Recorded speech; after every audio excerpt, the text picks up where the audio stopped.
Alright, this is going to be a breakdown of the 20 items I made in the year 2020. I think that when you are working on building a life skill, it's very important to keep track of your progress and the milestones. And for me, it was very helpful last year to go through all of the projects I had made in the previous year as a whole and really get a broader view of the ways my sewing had improved and things I had learned over the course of that year. So the first item I made in the year 2020 was my plaid circle skirt.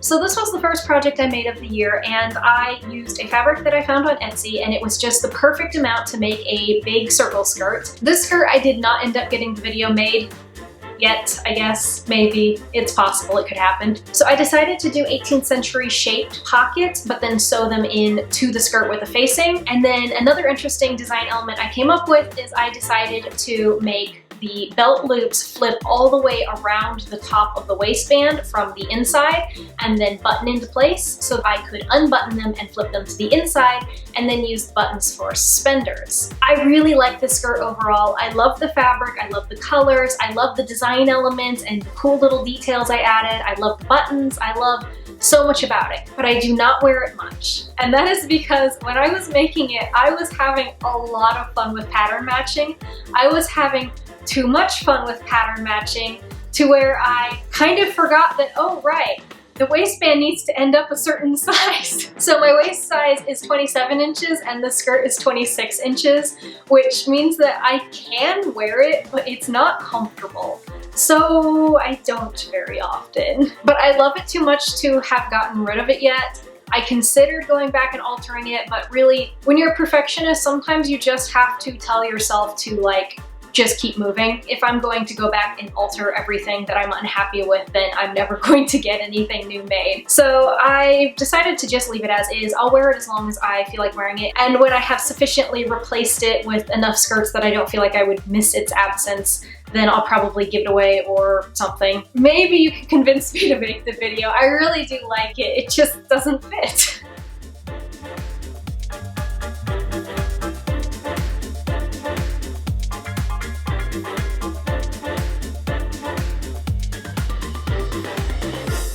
Okay, moving on. My modernized chemise a la reine. You might see a few items here that you don't recognize from videos.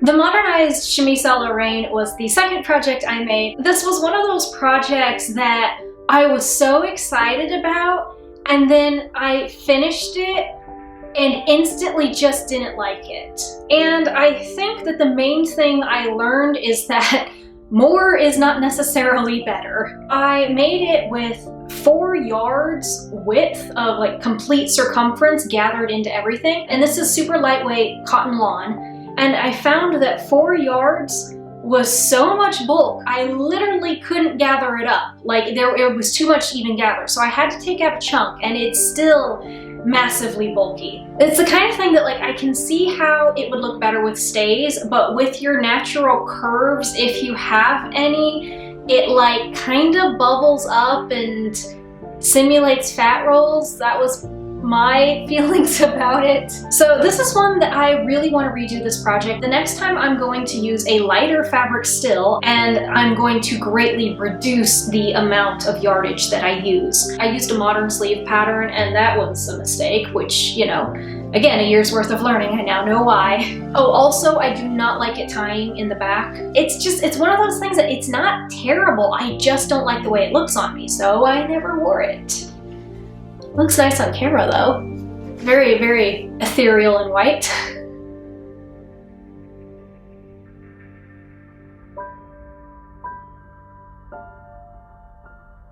I will make a video on one when I actually make one that I like.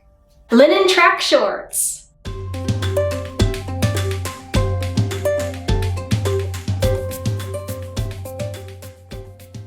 Alright, linen track shorts.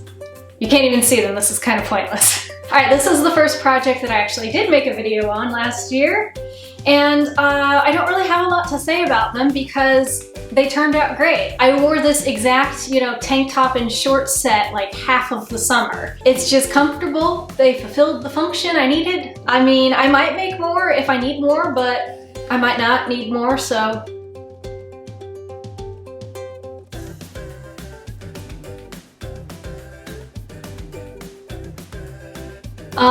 Yeah, not a lot else to say about these. They're good. Ooh, the Iron Age shoes. Oh, the shame. Okay, I'll be right back. I have to dig those out.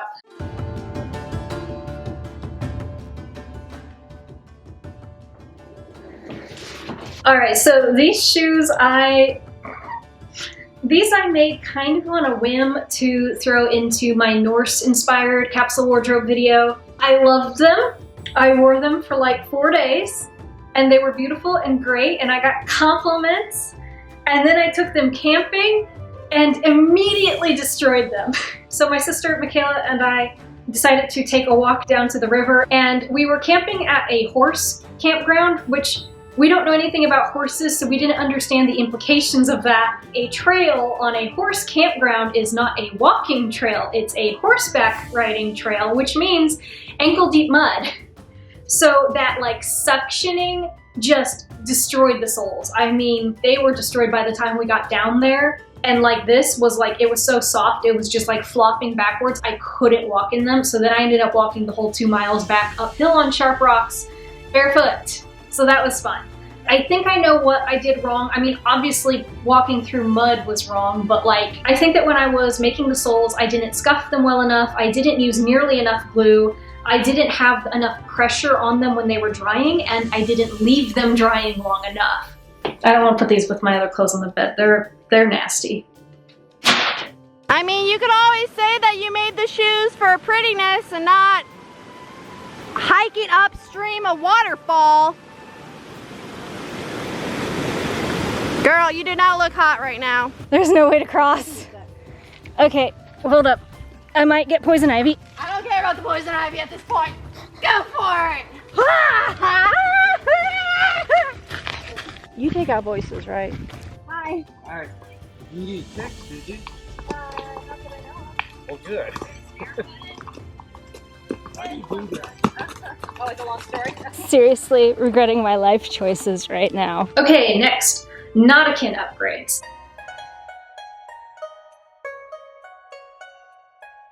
The next project that I made in 2020 was a few upgrades to my Nauticin wardrobe, which if you haven't been following my channel very long, I used to do mostly world building videos, and unfortunately I can't really do them on this channel anymore because my audience has shifted so much. I tried one around Thanksgiving kind of as just a test run, and it's just kind of like algorithmic suicide. World building is one of my primary creative pursuits, and it's important to me from a business perspective as well, because speaking of projects finished in 2020, I wrote a book.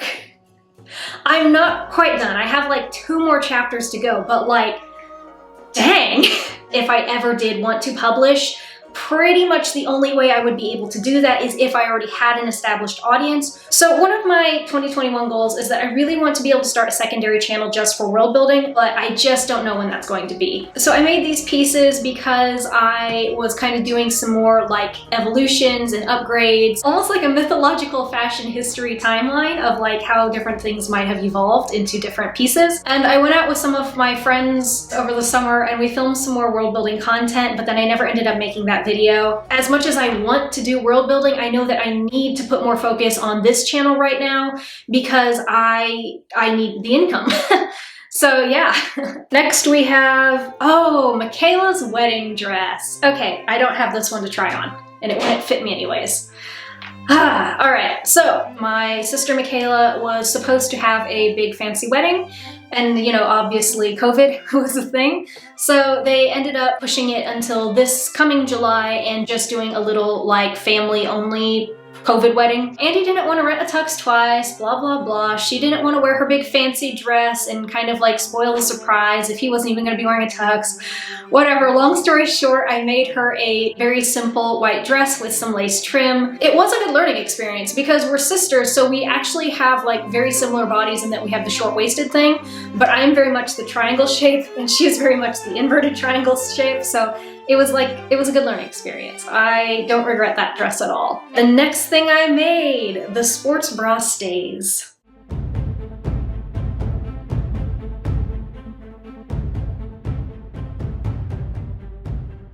The sports bra stays. I feel like I've talked about these a lot lately. One thing that's very important that I feel like I haven't emphasized enough is that if you're going to use fewer layers, the only place that's going to be a problem is the boning channels. I can see where it's fraying pretty bad at the tips of the boning. I think that in the future I'm going to either need to like add maybe bias tape or something. You can get away with fewer layers and still be supported, but it's the boning channels that are the weak point, which actually makes me think of the Victorian experimental corsets that had the different like gaps in them, but the boning channels were solid. There's only minor support issues and they would be solved if I just sew in some cords so that I can tie in my little crescent cups I made. If I was gonna make them again, I would definitely add a zipper in the front because I'm getting tired of lacing them up. It doesn't take that long, but it takes long enough. Yeah, these ones are good. I don't know if I'll remake them or not, because I do like them the way they are. I don't feel like they really need to be remade other than just the inconvenience of not having a zipper.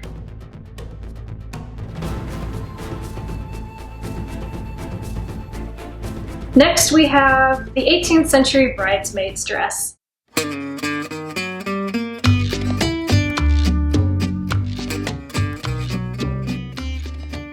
This is my bridesmaid's dress that I made to wear to Michaela's COVID wedding because she basically was like, oh, just wear pink. I kind of took that as an opportunity because I don't really wear pink and I only had a few days to make it. So I just went ahead and I like bought some cheap poly stuff from Joann's and just decided to kind of have fun with it. It's not a dress I have worn since or probably will wear again, and in fact I'll probably donate it after this. I do kind of wonder what Salvation Army thinks of the clothes I leave there. I did the pattern from this one off of the pattern in Patterns of Fashion 1, I think. I just kind of like tried to adjust it to my size. It fits well enough, but after making it, that's really when I decided that I didn't want to go that direction of just size altering patterns. I really wanted to learn how to pattern them myself. I want to figure out the principles and the formulas to come up with similar patterns, but according to my body shape. This was an experiment. It was my first time using one of those patterns to make a dress or a bodice shape. That's just not the direction I want to go in.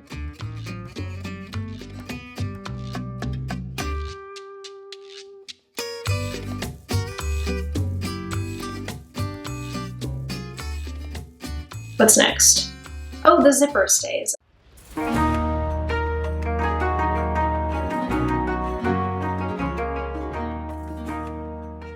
Okay, so the zippered stays. I've talked about these ones a lot, and I did recently in the crescent cut video. They've got a few fit issues. I am gearing up to make some new stays because, especially now that I have a couple of actual bodices done to wear over the stays, I really want a pair that's more comfortable to wear on a more consistent basis. These ones are good enough for what they were, but I am excited to progress to the next upgrade.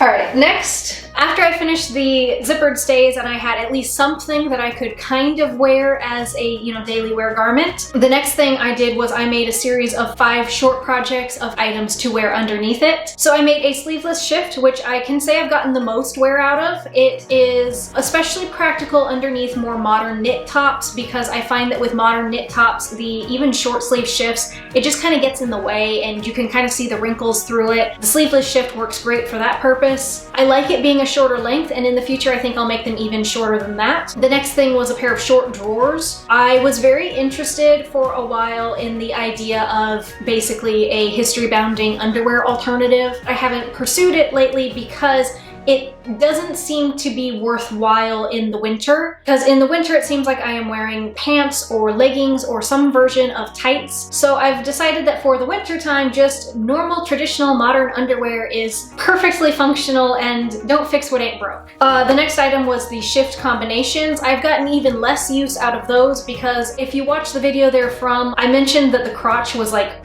way too long. So almost immediately after making that video, I seam ripped it out and then just left it in a drawer.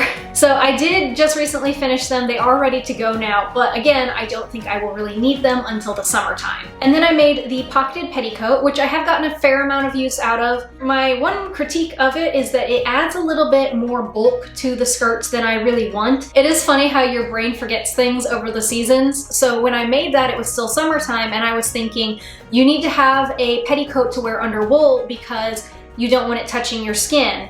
And it was summertime, so I forgot that it's never touching your skin anyways because you're wearing something underneath it. You're wearing leggings or tights or something. That's not the reason you need a petticoat. The reason you need a petticoat is because the wool clings and grabs against the leggings or stockings or whatever you're wearing. I need to make a silk petticoat. I made the pocketed petticoat. It's fine. I want to remake it in silk. I feel like I'm getting really long-winded and the sun is setting. Okay, the next thing I made is a pair of cotton underwear. I do not have these to show you because I forgot that I was going to put them in this video and I threw them away recently. They didn't work. They weren't comfortable. I was trying to follow more of like the French knickers type pattern, but whatever I did, it just was not right. So putting that on the shelf until summer.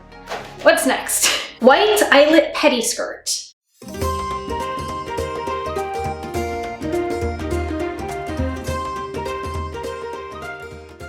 So once I was sufficiently satisfied with my pile of under things, I decided to make some outerwear, and I decided to start with skirts because, yeah, basic. The first skirt I made is this white eyelet lace one, and I designed this one to be useful as either an under petticoat or an overskirt. I have not gotten as much use out of this one as I thought I would. It works fine as an under petticoat, but I thought that this one would make the skirts a lot less bulky because it's just such a lightweight flowing fabric. It wasn't until after I finished it that I realized, oh right, the problem is the material, I need silk. But I am excited to wear it this summer as an overskirt because it's just such a lightweight, white flowing skirt. I feel like it's the perfect summer skirt.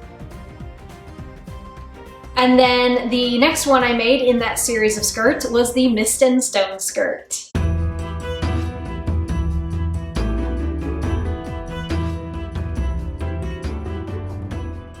The next project was my Mist and Stone skirt, which I have raved about at length in other videos. It is nearly a perfect skirt. I wear it multiple times per week, probably to the extent that I should make another skirt so that I'm not wearing the same thing every day. However, here are a couple of things I have realized over the course of wearing it that I would do differently if I were to do it again. The pleat pattern I used was not perfectly accurate to Outlander, but I'm okay with that. I think I'll try a more accurate pleat pattern next time, but this one will forever remain as it is. I don't really like having the pocket opening without the attached pocket.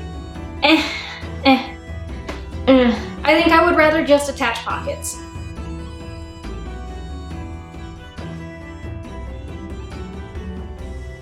And then the next skirt I made was the red and brown reversible silk skirt.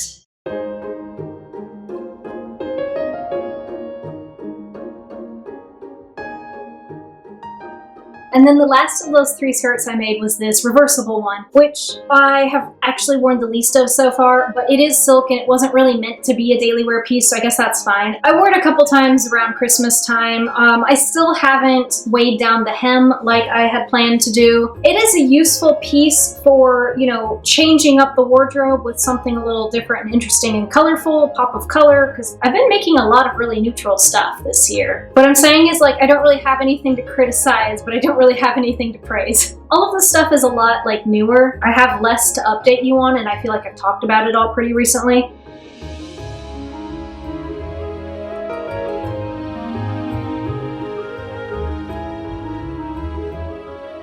Blue laced bodice.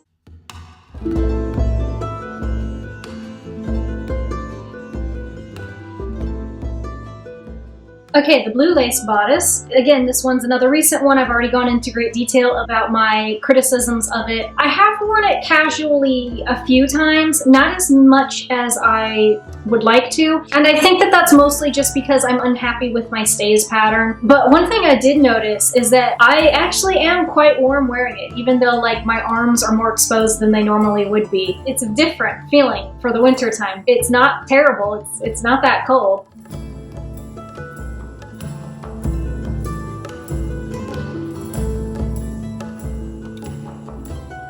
Two more items, the crescent cups and the velvet jacket. In all honesty, I didn't finish either of those before my December 31st deadline, but 20 items in 2020 just sounds better. These are my new crescent cups, and I don't really have much to say about them other than that they do the job. That's all we really want, right?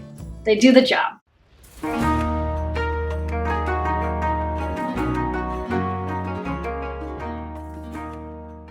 Okay, I already went over in the velvet jacket video, which should be going up tomorrow. I already went over basically all of my criticisms. The only thing I cut out, because I could never explain it concisely enough, is the neckline. It's kind of gapy, and I figured out why. That's actually the third function of this center front seam. You can take out little pie wedges along the inner neckline and kind of curve it more this way. And then when you stitch it in the seam, what that will do is it will kind of draw up and in that neckline, which actually in Outlander is a very intentional thing for them to do, because she wears slightly higher necklines than what would have been historically accurate. And a higher neckline on an 18th century shape will gape. The way they conquer that gaping, it allows her to wear the higher necklines, which is important because she doesn't wear fee shoes. And it's also very useful for history bounders who also want to wear 18th century style bodices and not fee shoes, but also not be exposing themselves all over the place. Okay, and it's dark. It's pretty dark. The sun is down. I finished it though, and my battery pack died, which is probably serendipitous timing. What was I saying? All right, okay, yes, this is all 20 items I made in the year 2020. Looking at the pile on the bed, I am pretty darn proud of myself. It was a good year. I mean, maybe not overall, but like in terms of my personal sewing, it was a good year. So yeah, I guess just thank you for sticking around if you've been with me this past year, and I look forward to awesome things in 2021. Oh man, I'm excited about 2021. Are you feeling good about 2021? It's gonna be a good year. Just like keep telling yourself that. Okay. See ya. Good night.